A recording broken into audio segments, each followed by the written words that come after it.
contente de vous retrouver aujourd'hui pour la vidéo des sorties livresques du mois d'octobre. Septembre avait été quand même plutôt pas mal, mais là, en octobre, il y a encore de très belles sorties. Des auteurs à découvrir, que j'ai lus ou que je n'ai pas encore lus. Des belles sorties pour nous accompagner pour cet automne rempli de cocooning, de week-end au coin du feu. Je vous ai posté récemment sur mon blog l'article des sorties livresques où vous pourrez retrouver tous les résumés qu'on va voir ensemble maintenant. Bref, c'est parti. On commence avec le 2 octobre. Je vous ai noté sortira Sentiments toxiques de Hannah Wayne aux éditions Eden. On retrouve ici une cardiologue qui est heureuse en ménage avec son petit ami qu'elle connaît déjà depuis très longtemps parce qu'elle le connaît depuis le lycée. Mais elle va faire la rencontre de Jacob, qui est le quarterback d'une équipe de football américain. Je ne sais pas trop comment ils vont se rencontrer, je pense que peut-être ça va être à l'hôpital de Boston, là où elle travaille. Ça me met un petit peu ma curiosité en ébullition. J'aime beaucoup les histoires avec des sportifs américains. Et là, au vu aussi du titre, Sentiments toxiques, et vu qu'aussi la nénette est déjà en ménage, disons que voilà, ça m'intrigue un petit peu. Et c'est tout à fait le genre de lecture pour moi que j'aime bien lire. Donc je vous ai noté cette sortie. On continue, le 3 octobre sortira Accidentel de Sarina Bowen aux éditions Hugo Newway. Regardez-moi cette couverture, elle est juste magnifique. Moi en tout cas, voilà, j'ai tout de suite flashé sur la couverture et ça m'a donné en fait envie d'aller lire le résumé et de voir de quoi ça parlait. Et là, je vous invite à aller sur mon blog lire le résumé parce qu'en fait, malgré que ce soit quand même une héroïne avec assez jeune, de par le fait que ce soit la collection Newway, ça m'a attirée parce qu'on est là en fait, on va traiter du décès de sa mère, du fait qu'elle n'a jamais connu son père et qu'à 17 ans, suite à ce décès, elle va faire la rencontre de son père qui est une rockstar. On est là dans le milieu musical, moi c'est quelque chose, c'est un univers que j'aime beaucoup lire, j'aime bien les romances ou du moins les histoires qui se déroulent dans l'univers musical. En plus de ça, je pense que ça va aussi traiter de la recherche identitaire, le fait qu'elle ait jamais connu son père, qu'elle fasse maintenant sa rencontre, qu'a priori elle ait la même passion que lui, parce qu'on apprend dans le résumé qu'elle fait partie d'un groupe de chant. Voilà, tout ça réuni, ça fait que voilà, ça vous tilte. Quand vous lisez le résumé, vous avez envie de connaître l'histoire de cette jeune fille, de savoir comment justement ces retrouvailles entre père et fille vont se passer. C'est un nouvel apprentissage quand on a 17 ans et qu'on n'a pas connu son père et qu'on a envie de le rencontrer. Donc voilà, donc ça m'a donné envie, je vous ai noté cette sortie. Le 4 octobre sortira La Reine Courtisane de Anna Trice chez Black Ink Edition. Encore une très belle sortie chez Black Ink Edition. Cette couverture est juste magnifique. Elle est très mystérieuse. Ça va nous changer, je pense, vu que là, Anna Trice nous emmène dans la fantaisie. Moi, c'est quelque chose que je ne lis pratiquement pas. C'est vrai que j'ai lu récemment en bêta une romance fantastique qui m'a complètement sortie de ma zone de confort. Donc, je l'ai noté parce qu'en plus, c'est du Anna Trice. Et moi, Anna Trice, j'ai eu un gros coup de cœur avec sa sortie qui était Le Prince Charmant existe, il est italien et tueur à gages. J'ai adoré sa plume. Et là, je suis sûre que Anna va réussir encore à nous envoûter dans un tout autre univers qui parle de magie, qui parle de royaume. En tout cas, la couverture est très envoûtante. Je pense qu'on va entendre parler de cette sortie. On continue. Le 8 octobre sortira L'âme bleue, le tome 1 de la saga des âmes de Océane Ganem aux éditions Plume du Web. J'ai noté cette sortie parce qu'en fait, je suis tombée dessus par le biais d'une auteure que j'ai récemment lue qui est Lina Hope. Et tout de suite, la couverture m'a alpaguée. Je sais pas pourquoi, j'ai beaucoup aimé cette histoire de bleu, déjà dans le titre, puis en plus dans un petit peu l'ensemble des couleurs qui étaient utilisées pour la couverture. On rencontre là Oksana et Max. Oksana va faire la rencontre de Max dans une discothèque. Cet homme va l'intriguer parce qu'il a l'air très mystérieux, rempli de secrets. Et moi, ce qui m'a un petit peu tilté et qui m'a donné envie, c'est le fait qu'on lise dans le résumé que plus Oksana va vouloir percer le cœur de Max, plus il va la rejeter. Et ça, généralement, c'est quelque chose que j'aime bien en fait dans les romances, parce que ça crée vraiment une dynamique. Je ne connais pas du tout cet auteur, je la suis maintenant sur Instagram, et c'est vrai que ses extraits et ses publications me donnent envie peut-être de me lancer dans cette lecture. On continue. Le 9 octobre sortira Play with Jagger de Millie King aux éditions Butterfly. C'est le tome 3 de la saga des Samedi Hangers. Vous le savez, mode soulage activé. C'est une saga coup de foudre pour moi. Si vous me suivez, vous savez que je vous en parle très régulièrement, très souvent. Ici, vous avez le tome 2. À côté, vous avez le tome 1. Donc, le tome 1, As Mad As You Are. Le tome 2, Voodoo Night. C'est vraiment une saga coup de cœur, coup de foudre. Millie, c'est une plume qui m'envoûte, qui m'embarque à chaque fois. Avec cette saga de biker, elle a vraiment un univers propre à cette saga. Ça se passe dans le Bayou, en Louisiane. Elle a vraiment cette faculté, quand vous lisez ce tome 1, quand vous lisez ce tome 2 et que vous allez sûrement prochainement lire ce tome 3, de vous emmener avec elle en fait, d'aller rencontrer cette bande de bikers, les bouseux, dans cette baraque, là où se trouve leur motoclub. Et moi, j'en suis tombée amoureuse. J'ai pris mes petites valises, je suis allée là-bas et je n'ai plus du tout décollé de là-bas. Ce tome 3, parce que peut-être je suis un petit peu vilaine et que je vais aimer vous titiller, je l'ai lu. Je peux vous dire que Jagger va vous embarquer. C'est un poison qui va s'insinuer en vous de façon perfide, en trichant, mais qui va vous accrocher le cœur. Des trois, c'est mon préféré. C'est celui qui m'a mis le plus le cœur en vrac, qui m'a chamboulé ma tête parce que je l'ai détesté d'amour. Et c'est celui qui est le plus complexe à comprendre. Mais vous ne pourrez pas le lâcher. Dès que vous allez commencer ce tome 3, vous aurez envie d'aller jusqu'à la fin. C'est l'un des trois, voilà, c'est mon préféré, vraiment. Jagger m'a complètement retourné le cœur. Donc vraiment, si vous ne connaissez pas encore cette saga-là, que vous aimez les bikers, foncez. Millie a vraiment cette façon, elle a une plume très poétique, mais ici avec les bikers, elle a vraiment un vocabulaire propre à elle, propre à cette bande, et vous allez être complètement accro, addict, et vous ne pourrez pas repartir de la baraque. En tout cas, moi, j'y suis encore, et je vous conseille fortement de découvrir ce tome 3 ou de commencer la saga justement pour lire ce tome 3. Vous verrez, ça va sûrement être un coup de cœur pour vous, comme ça a été pour moi un coup de foudre. Ensuite, le 10 octobre sortira Nos âmes tourmentées de Morgane Moncomble aux éditions Hugo Roman. Cette couverture est magnifique, ce couple, la photo vraiment est très très belle. Cette nénette avec ce bandana tatoué.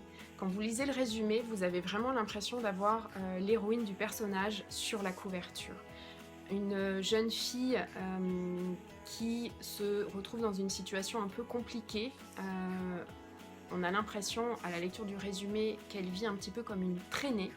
C'est très intriguant parce qu'on pourrait se demander exactement qu'est-ce qui l'a fait devenir comme ça. Le suicide de sa mère va la faire revenir là où elle vivait dans son enfance. Elle va faire la connaissance de son voisin qui a l'air d'avoir beaucoup de secrets. J'ai beaucoup entendu parler en fait de cette sortie et de cette histoire qui apparemment est une réédition. On en a beaucoup parlé sur les réseaux. Je ne connais pas du tout la plume de Morgane Moncomble. En tout cas, la couverture et les résumés me donnent peut-être envie de me laisser tenter.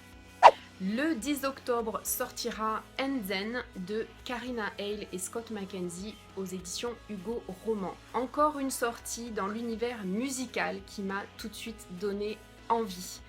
on retrouve là une jeune femme qui est fan d'un groupe de rock, les Hansen, et qui veut vraiment en fait percer dans ce métier-là. Son père, qui est le directeur du label qui justement produit le groupe de rock, ne veut pas du tout de cet univers-là pour sa fille. Et en fait, on va se retrouver où la jeune femme va participer à une audition pour faire un remplacement de bassiste dans ce groupe, va être choisie et va partir en fait en tournée avec le groupe. Son père va accepter, pensant que c'est quelque chose qui va pouvoir peut-être justement lui montrer l'envers du décor et la pousser à changer de voix. Voilà, la lecture du résumé nous dit ça. Moi, ça me tente, c'est l'univers musical. Je pense que c'est quelque chose qui pourrait être assez sympa à lire. En tout cas, je l'ai noté. Ensuite, le 11 octobre, sortira à double tranchant le tome 1 Manipulation de Feriel aux éditions Black Ink. Encore une sortie chez Black Ink qui m'intrigue. On est là dans le milieu un petit peu des trafiquants criminels, parce qu'en fait on a une jeune fan flic qui va se retrouver au cœur d'une fusillade et qui va être contrainte de se réfugier chez la maman de son petit ami qui est aussi flic. Et la cohabitation avec le demi-frère de son petit ami qui s'appelle Antonio va être très mystérieuse. On va rentrer là un petit peu dans un jeu de dupes entre criminels, trafic, vengeance. Je pense que, à mon avis, on va rentrer dans une saga qui va être très addictive. En tout cas, je trouve la couverture très belle et le résumé, il nous donne bien envie. Le 18 octobre sortira Mots de Evaro aux éditions Black Ink. Encore une très belle sortie chez Black Ink ce mois-ci, il y en a pas mal et elles sont vraiment toutes très attirantes. Surtout celle-ci parce que la couverture est magnifique. Elle colle parfaitement au résumé et puis en plus c'est du Evaro. Moi j'ai eu un coup de cœur pour la plume de Eva. J'ai lu AD à sa sortie et ça a été vraiment un coup de cœur pour moi. Vous pouvez aller sur mon blog, aller lire la chronique. Elle avait su m'embarquer avec cette histoire, avec ses personnages, vraiment dans l'univers en plus de la danse qui moi m'avait beaucoup plu. Là je suis sûre encore qu'Eva nous réserve une très belle histoire. A priori c'est une jeune femme qui vit un petit peu dans un monde étriqué, un peu recluse, qui va partir de sa réserve. Donc on est là dans l'univers un petit peu amérindien. A priori c'est une romance contemporaine assez sombre. J'ai hâte, vraiment hâte de lire cette histoire. On continue, le 21 octobre sortira No Rules de Anita Higgins aux éditions Addictive. La couverture m'a tout de suite alpagué, bien évidemment. Le monsieur qui est présent sur la couverture est plutôt agréable à regarder. Mais c'est aussi en fait tout ce que j'ai pu lire en fait autour de cette sortie qui m'a beaucoup attirée. Déjà parce que le résumé, voilà, ça se passe dans un campus américain avec ses règles, avec ses codes. Et ça m'a donné tout de suite envie de le lire parce que j'aime beaucoup les romances qui se passent aux États-Unis. En plus de ça, vous mettez des étudiants, un campus. Généralement, ça le fait avec moi. Je suis très curieuse de faire la rencontre de Tucker et surtout de la meute. Je suis vraiment intriguée par ce résumé. Mais voilà, j'en ai beaucoup entendu parler. J'ai une chroniqueuse que je suis régulièrement qui s'appelle Julie Dory, qui a priori a eu un gros crush pour Tucker. C'était une histoire qui était publiée sur Wattpad et qui maintenant voilà, est publiée aux éditions Addictive, qui a beaucoup fait parler d'elle. Donc voilà. Ça m'a beaucoup intriguée, j'ai noté, je vous ai noté aussi pour vous. Je pense qu'on va entendre parler de cette sortie. Le 25 octobre sortira With Love, le tome 4, Jérémie de Marie Agi en auto-édition. C'est une saga que j'ai vraiment envie de commencer. Là on est au tome 4, j'espère vraiment pouvoir m'y mettre prochainement. J'en ai beaucoup entendu parler, ma copine Mumu l'a lu, elle a adoré, elle a trop kiffé et elle m'a dit que j'allais me régaler. On est là dans une romance MM, Euh, D'ailleurs, toute la saga, c'est de la romance MM avec des personnages différents selon les tomes. Mais a priori, voilà, c'est une bande d'amis, donc plutôt commencer peut-être par le tome 1. Je suppose qu'effectivement, ça nous permet de faire un petit peu la connaissance de tout l'entourage et de progressivement passer aux personnages différents selon les tomes.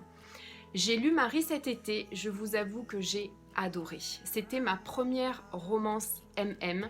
J'avais lu Turn Me Wide. D'ailleurs, je vous mettrai en lien ma vidéo chronique. C'était ma toute première romance MM. J'ai adoré et ça m'a encore plus donné envie de vraiment relire et de ravoir justement ces sensations, cette émotion que j'ai ressentie quand j'ai lu cette histoire et surtout avec la plume de Marie. Là, cette saga me donne beaucoup envie, les couvertures sont juste magnifiques. Allez voir les couvertures des tomes précédents, allez lire les résumés des tomes précédents. En tout cas, c'est sûr, cette saga, il faut vraiment que je la commence. Et enfin, le 30 octobre sortira L'embaumeur de Montmartre de Fleur Anna aux éditions MXM Bookmark. Je vous le dis tout de suite, la couverture m'a complètement séduite. C'est vraiment la première chose en fait qui m'a donné envie de voir de quoi parler cette histoire. J'ai été complètement envoûtée par cette couverture. Je l'adore, je la trouve canon, elle est magnifique et je trouve que MXM Bookmark ont des collections avec des couvertures juste sublimes. Celle-ci l'est et ça m'a justement donné envie de savoir de quoi ça allait parler. Et quand j'ai vu Meurtre au Moulin Rouge, que ça se passe dans les années 1890, un enquêteur qui va rencontrer une journaliste, Rosaline. Voilà, on va mener l'enquête avec eux, on va vivre des choses avec eux, on va être dans cette ambiance cabaret des années 1900. Moi, voilà, ça m'a tout de suite conquise. J'en ai des frissons à vous en parler parce que c'est vraiment une lecture que je veux faire. Ça, par contre, je suis sûre de me la programmer au moins début novembre, enfin en tout cas à sa sortie. Je pense même peut-être me la faire en lecture commune avec Candy Shy parce qu'on en a parlé toutes les deux. Moi voilà, ça me donne envie. En plus de ça, j'ai jamais lu des romans, enfin en tout cas pas récemment, qui se passent dans ces années-là, avec peut-être une romance justement. Voilà, ça me tente. Une intrigue, les cabarets, une ambiance un petit peu à la Sherlock Holmes. Voilà, moi c'est sûr que je vais me laisser tenter. Allez voir ce résumé, regardez cette couverture et peut-être que vous aussi, vous allez nous rejoindre dans cette intrigue qui va nous entraîner dans le monde du Moulin Rouge des années 1900. Voilà, donc on a fait le tour de cette douzaine de sorties que je vous ai notées. Un petit panel où je pense qu'à mon avis, vous allez pouvoir piocher. Peut-être que vous en avez en commun avec moi, ou peut-être que vous aussi vous avez noté d'autres sorties. N'hésitez pas à venir peut-être me tenter un petit peu plus en commentaire. En tout cas, je me ferai un plaisir d'en discuter avec vous. J'espère que cette vidéo vous aura plu. N'hésitez pas à mettre un petit j'aime, comme ça fait un petit peu plus découvrir la chaîne. En attendant, vous pouvez me retrouver sur Instagram, sur Facebook. Je vous invite à aller sur le blog également où vous pouvez retrouver aussi pas mal d'articles qui sont en lien avec la chaîne et vous pourrez aussi retrouver les résumés de toutes les sorties que je viens de voir avec vous. Je me languis de vous retrouver pour une prochaine vidéo. En attendant, je vous dis à très vite.